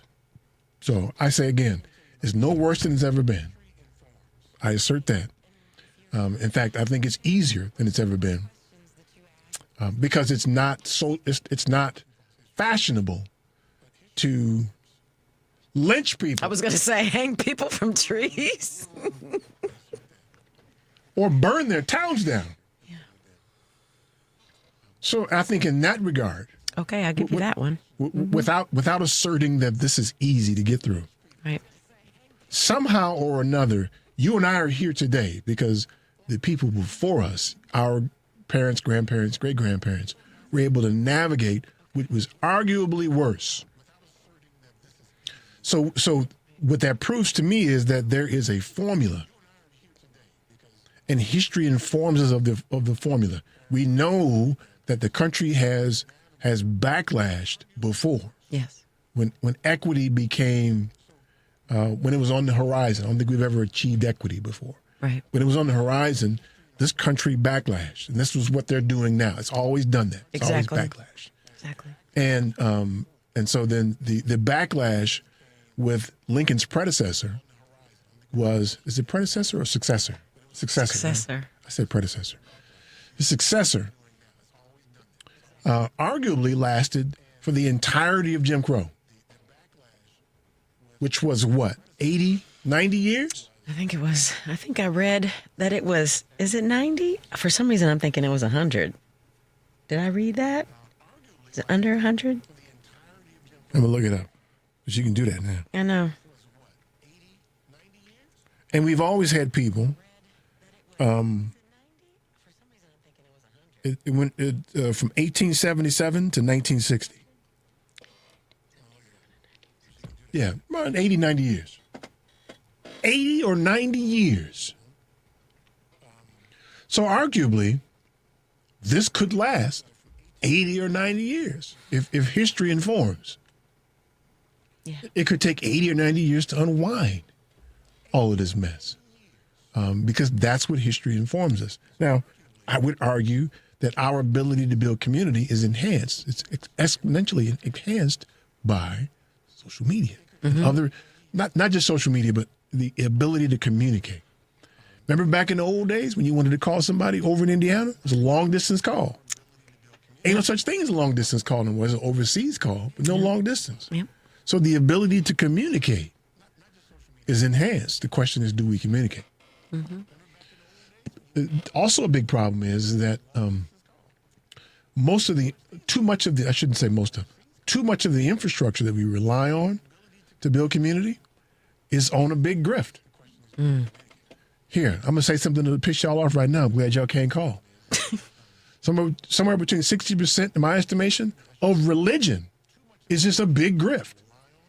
60%? 60 to 70%. It's not that high. 60 to 70% is a big grift.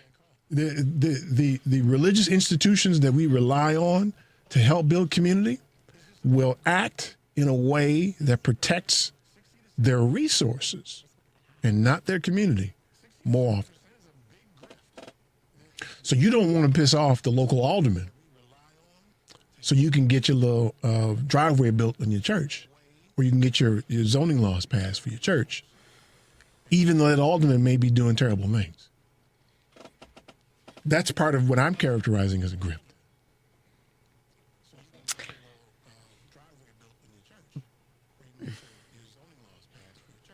Believe it if you want to. There's no way I can say what I want to say without saying.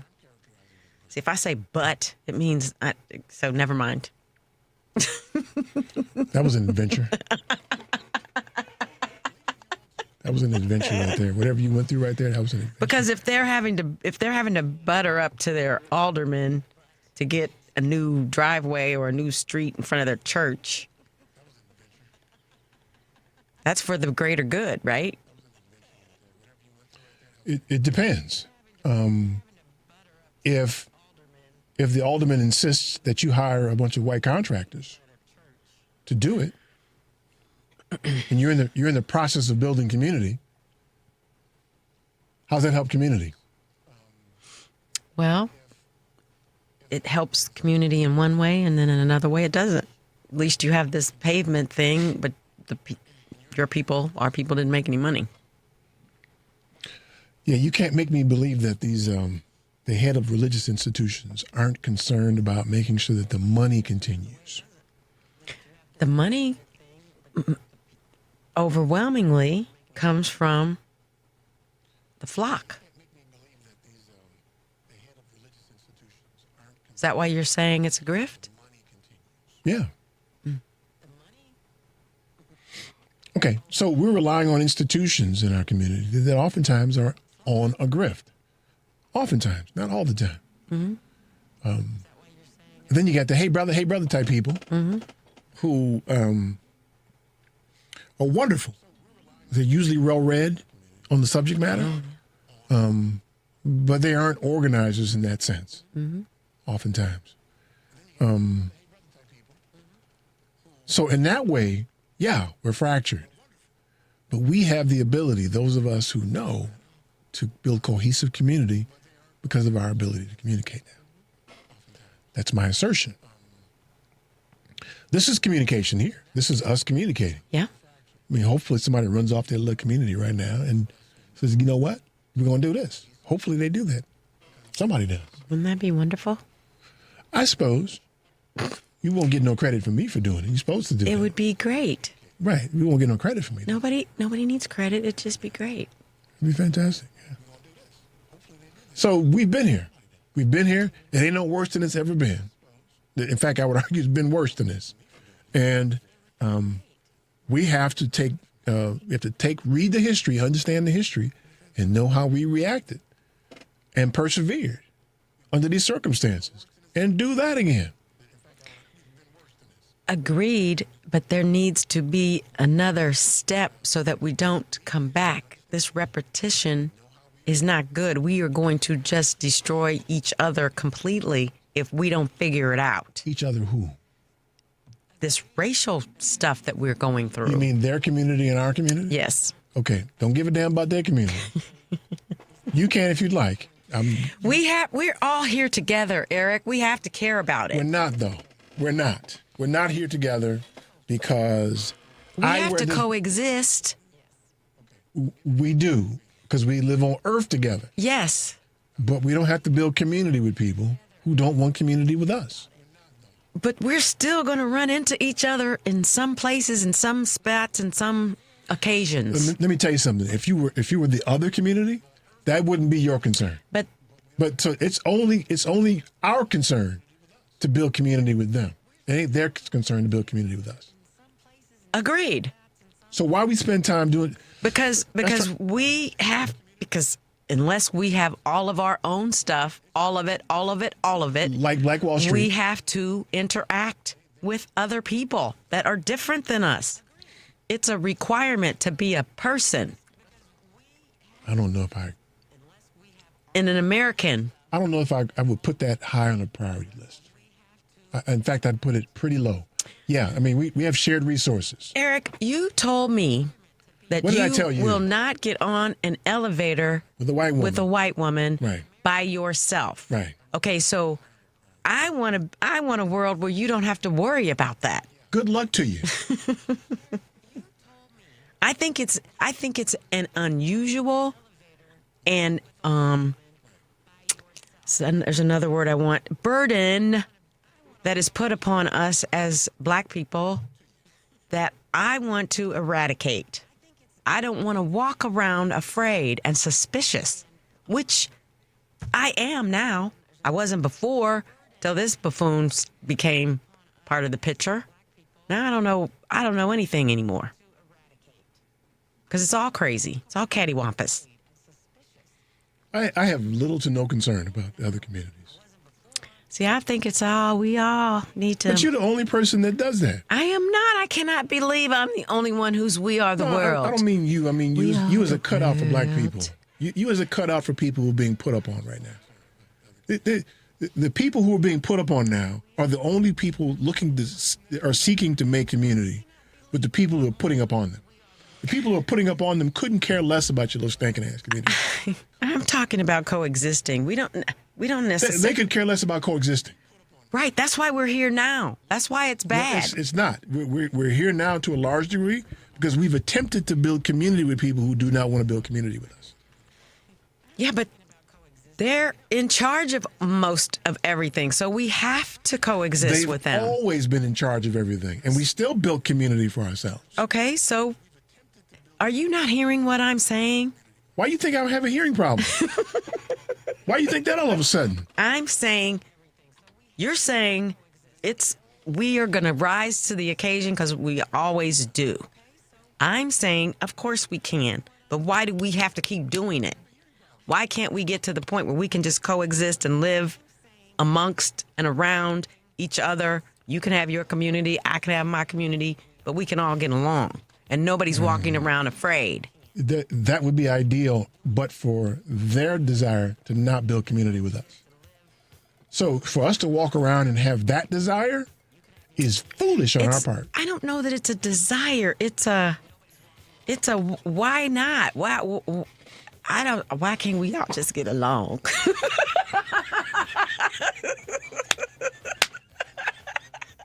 I mean, somehow or another, I don't see any value in getting along with people who don't have the same desire. I get that. I mean, because everybody has to want it, right? I know that. Yeah, and it's not going only to our work community unless seems to want it. You got to be on the microphone. All right, y'all. Last break. Stay tuned for more of the family meeting.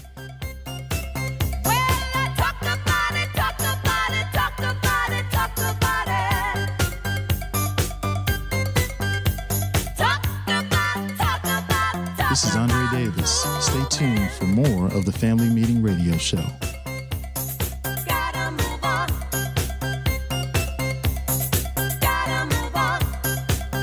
A basic and essential part of any financial plan is savings. Most of whatever cash you have will be there because you put it there, not necessarily because of some fancy investment. Now with Save and Plan, Polaris has introduced a way for you to get empowering financial advice. Save and Plan is simple. Just sign up to save on a systematic monthly basis directly from your account and gain access to a planner and our planning services.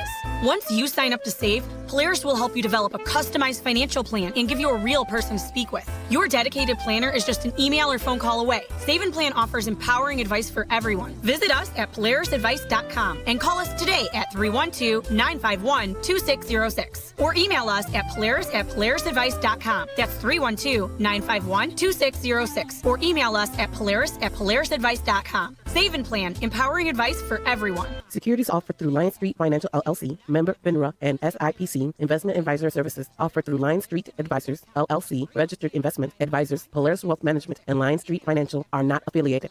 Do you own a business in Illinois? Are you aware of the new retirement plan requirement that could impact your business? Listen up, this is crucial information you don't want to miss. If you're a business with at least 5 employees and have been operating for 2 years or more, Illinois law now mandates that you provide a retirement plan. But don't worry, we've got you covered. Polaris Wealth Management can be your professional partner in navigating this new landscape. We specialize in helping businesses just like yours establish affordable retirement plans that meet your needs and keep you compliant. You may avoid penalties as high as $500 per employee by acting now. Our team of seasoned professionals will guide you through the process step by step, making it easy for you to set up a 401k, a simple IRA, or another qualified retirement plan. Visit our website at polarisadvice.com for more information or shoot us an email at polarisadvice.com. We're here to help you provide your employees with the retirement benefits they deserve while safeguarding your business from potential fines. Don't let these changes catch you off guard. Contact Polaris Wealth Management today and let's work together to build a better retirement future for your employees and your business. Visit polarisadvice.com or email us at polarisadvice.com. Securities offered through Lion Street Financial LLC, member FINRA and SIPC. Investment advisory services offered through Polaris Wealth Management LLC. Polaris Wealth Management and Lion Street are not affiliated. Hey, Family Meeting cousins. As you know, we've created a Patreon family meeting subscription and membership page to include you great listeners in our effort and give you a chance to very economically promote your business, organization, or local event. You can contribute as little as $5 per month to get your message out and support the family meeting as a viable voice. We know you appreciate our permanent interest dialogue, get up and dance playlist, and our great guests who stop by. So become a cousin and go to our website, tfmradioshow.com, and click the link.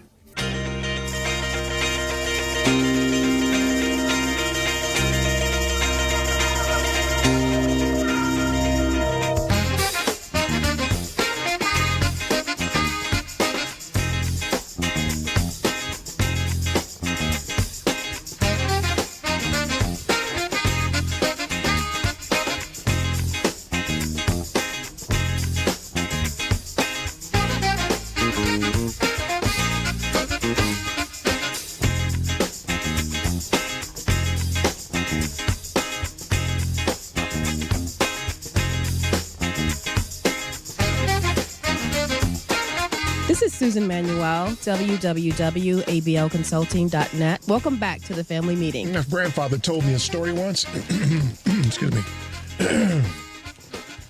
about a man. The way he described him was one of those guys. We all had him in our communities, right? He had on these two-tone shoes, wingtip shoes. He said they were brown with white on them, tan with white on them. And somehow or another, he got himself tangled up on some white woman or something. This is in and around Tuscaloosa, Northport, Alabama. When he was a youngster, Grandpa would have been. He's born in 1915, so he would have been whatever age that is. So when he was a youngster, he said that somehow this guy got tangled up with a white woman. That's what he heard. And they strung him up from a tree.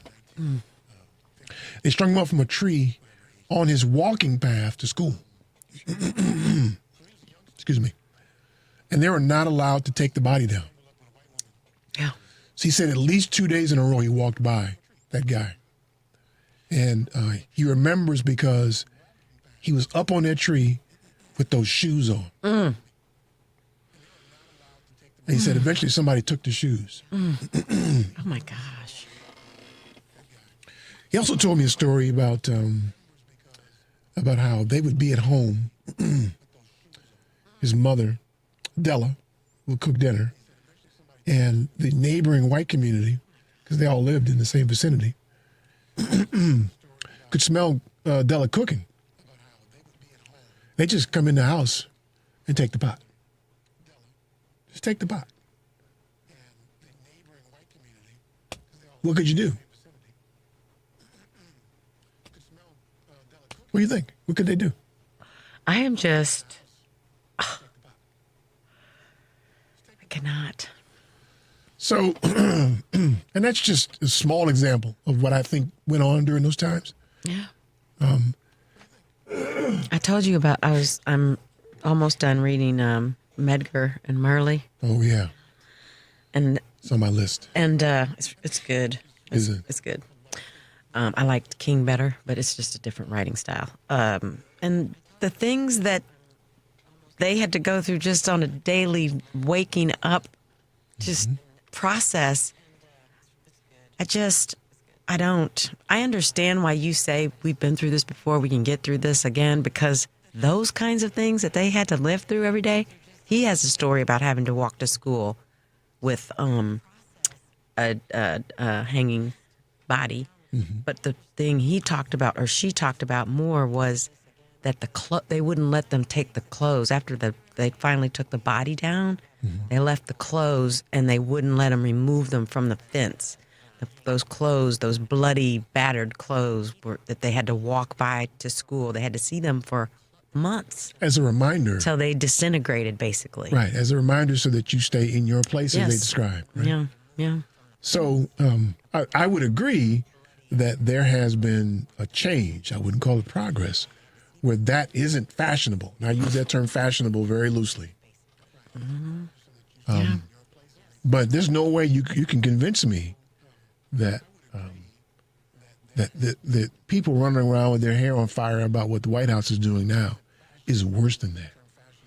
No way in the world. And if my people, my grandfather, could live his whole life and be the loving grandfather he was to me, after enduring that, damn it, I can figure this one out. I better. I better figure it out. So I'm saying all that to say that this is not worse. It's not good, but it's not worse. Wouldn't you say, though, it's relative, though? No, I wouldn't. I mean, there's no relativity with you having, as a youngster, walk by a body hanging from a tree every day. I know, but I can't even, it's horrific, but I can't even imagine. I just can't imagine living in that time. Me either. I couldn't. You had to make yourself a lesser being around that community. Yeah. To survive. I mean, you literally were risking your life to do otherwise. Yeah. So, if they can endure that, this is a piece of cake for me. I won't allow myself to get my hair on fire about this.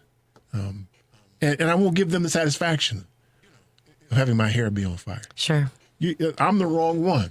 Yeah. For you. You can do that all you want. You just better hope you don't encounter me.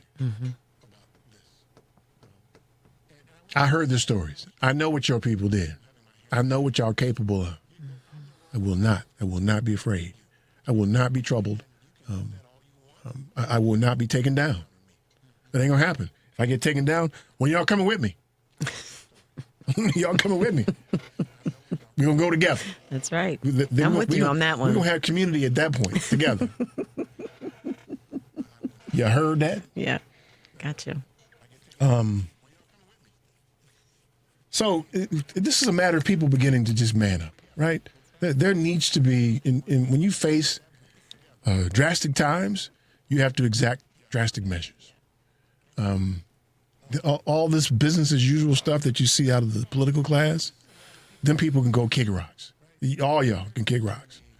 The grifters in the religious community, y'all can kick rocks too. We need to pluck out the people who are about building community and building community and be about that business and ignore. And ignore is probably a bad word because you need to stay informed. Yes. But and to a degree, it's going to drive your decision making. I get that too. If a can of beans costs more money, you can't buy as many cans of beans. I get that. It's going to drive some of what you do. Mm-hmm. But it should not stop you, given what we know history to be, from building community. Because they built community in the most adverse of circumstances. Thriving communities. Yes. Arguably more thriving than any community that we have now. Currently, yeah. I would agree with that. In a relative scale. Yeah. Right? They owned everything. Built from scratch. Just everything. And it didn't matter. It only mattered when they came in to burn it down.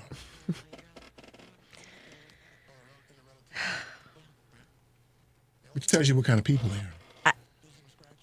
And you want to build community with them. Well, listen. I don't think that people are inherently bad. I don't think that white people are bad. I think that some white people are bad. And but like there are some black people that are bad. We do have a divide within us that needs to be healed. Healed? You act like it was one at some point. Okay. Nothing to heal. Okay. If we build community with them, it'd be the first time ever. Ever. All right. I'm just saying. Okay. I read the history books, man. I know. There's nothing in history. I mean, if you can point to a time where there was community, I'm willing to hear it. I just think we need to fix it. Who's we need to fix it? Everybody. We all have to have a willingness. If I'm working on fixing it and you're not, then we can't fix it. But I don't know that they're not at this point. I think that there are some people that really want all of this to be different. Like the limousine liberals, you mean? Whatever you want to call them. I'm not by myself in thinking this. This is not a huge problem, right? This is what we're talking about is just being humane. Yes, live and let live, right? That's what it is. A little more than that. It is. Fundamentally, though, that's what it is. Well, I mean, no, live and let live is that's too passive, right? Because there's been a wrong. It's a crime that's been committed. Yes. Right, and there needs to be restitution. Sure. Right? So it's a problem that's easy to solve, right? And nobody's really willing to solve it. Even back when Dr. King was asking for voting rights, and Kennedy was telling him, well, now's not the right time. When is the right time then? That's the gatekeeping that's part of the problem. And Dr. King forced his hand on that thing. But so that arguably Kennedy was an advocate who said, well, yes. I'll advocate for you, but not right now. But this may not have ever happened to you, but I don't know many black people who haven't been in a situation where a white person told them, you're not ready yet. It's not your time. That happened to me so much in Kansas City. I can't even begin to tell you. I know that it's a thing, right? Yeah. It's Barack Obama. Remember, people were so mad at him because he didn't wait his turn. Bill Clinton will never forgive him for that. Bill Clinton's supposed to be an advocate. And he would say he is. Crime bill. Right. Lenny Guinier. You remember that? Yeah. Yeah. Come on now. I remember all the stuff he did because he made me so angry. Yeah. So even those, and really, that's essentially the problem, because those people who are on the far edges, who want ill for myself and my children, I often use the bad word to describe them, but I ain't worried about them. It's the people like Bill Clinton. Yes, the allies. Mm-hmm. Yeah.